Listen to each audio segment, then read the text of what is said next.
முதலமைச்சர் விஜய் அவர்கள் ஒரு மிக முக்கிய அறிவிப்பை வெளியிட்டிருக்காரு. அது என்னன்னா, அரசு ஊழியர்கள், ஆசிரியர்கள், ஓய்வூதியதாரர்களுக்கான அகவிலைப்படி இருக்குல்ல, இது 58% இருந்து 60% உயர்த்துறதா அனௌன்ஸ் பண்ணியிருக்காங்க.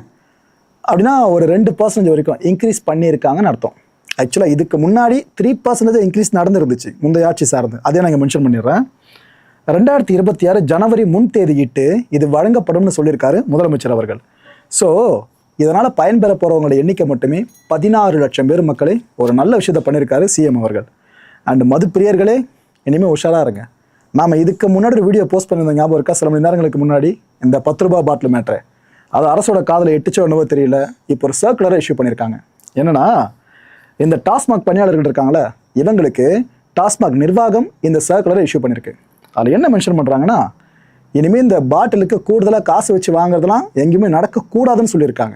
இது போல் புகார் வந்துட்டு இருக்கு எங்களுக்கு, ஏதோ பாட்டிலுக்கு அதிகமாக காசு வாங்குறேன்னு சொல்லிட்டு. அது போல் இனிமேல் புகார் எங்கள் காதுகளுக்கு வரக்கூடாது. ஸோ பாட்டிலுக்கு கூடுதலாக நீங்கள் காசு வச்சு விற்கிற விஷயம் தெரிஞ்சதுன்னா உங்கள் மேலே ஒழுங்கு நடவடிக்கை எடுக்கப்படும்னு சொல்லியிருக்காங்க. சரி, ரைட்டு. இந்த பணியாளர்கள்னா அவ்வளோ தைரியம் வந்துருமா என்ன? பப்ளிக்கிட்ட போய்ட்டு எம்ஆர்பி தாண்டி காசு வாங்குறதுக்கு மேனேஜர்ஸ்ட்டாக என்ன பண்ணுறாங்க? அந்த ஒரு டாஸ்மாக் கடை சார்ந்தோம் ஒரு பொறுப்பாளர் இருப்பார்ல, அவர் என்ன பண்ணுறாரு? இந்த கேள்வி மனசில் நியாயமாக வர மக்களுக்கு அதுக்கு ஒரு செக் வச்சுருக்காங்க. என்ன தெரியுமா சொல்கிறாங்க? இது போல் ஏதாவது பணியாளர்கள் கூடுதலாக காசு வாங்குறாங்க அப்படின்னா அவங்க மேலே மேலாளர்கள் ஆக்ஷன் எடுத்தே ஆகணும். அப்படி மேலாளர்கள் ஆக்ஷன் எடுக்கலை, உங்கள் மேலே நாங்கள் எடுப்போம்னு சொல்லியிருக்காங்க. இப்போ ஏற்பட்ட மிக முக்கியமான ஒரு சுற்றறிக்கையும் இப்போ ஃபுல்லாக சர்க்குலேட் ஆகிட்டு இருக்கு. ரைட்டு, நீட் தேர்வை ரத்து செஞ்சே தீரணும் அப்படின்றது முன்னாள் முதலமைச்சர் ஸ்டாலின் அவர்களோட வலியுறுத்தல் மட்டும் கிடையாது, இன்னார் முதலமைச்சர் விஜய் அவர்களோட வலியுறுத்தலாகவும் இப்போ இருந்துகிட்டு இருக்கு. அவர் ஓப்பன் பண்ணியே பேசியிருக்காருங்க. இல்லைங்க, இந்த நீட் தேர்வே வேண்டாம், ரத்து பண்ணணும் அப்படின்ட்டு. அதுக்கு என்ன காரணம் சொல்கிறா? அப்படி பின்தங்கிய குடும்பங்களை சேர்ந்த மாணவிகள் இருக்காங்களே, அவங்க ரொம்ப பெரிய அளவுக்கு பாதிப்பை ஃபேஸ் பண்ணிட்டு இருக்காங்க. ஸோ இதுக்காக தான் சொல்கிறோம் நீட் தேர்வு வேணாம் அப்படின்ட்டு. அப்படின்னு பார்த்தா பழைய முறை ஞாபகம் இருக்கா? +2 எக்ஸாம்ஸில் என்ன மார்க் எடுக்கிறாங்களோ அதுக்கேற்ற மாதிரி சீட்ஸ் அவங்களுக்கு அலோகேட் பண்ணப்படல. அது போல விஷயத்தை தான் திரும்ப நம்ம தமிழ் அரசு எதிர்பார்த்துட்ருக்கு.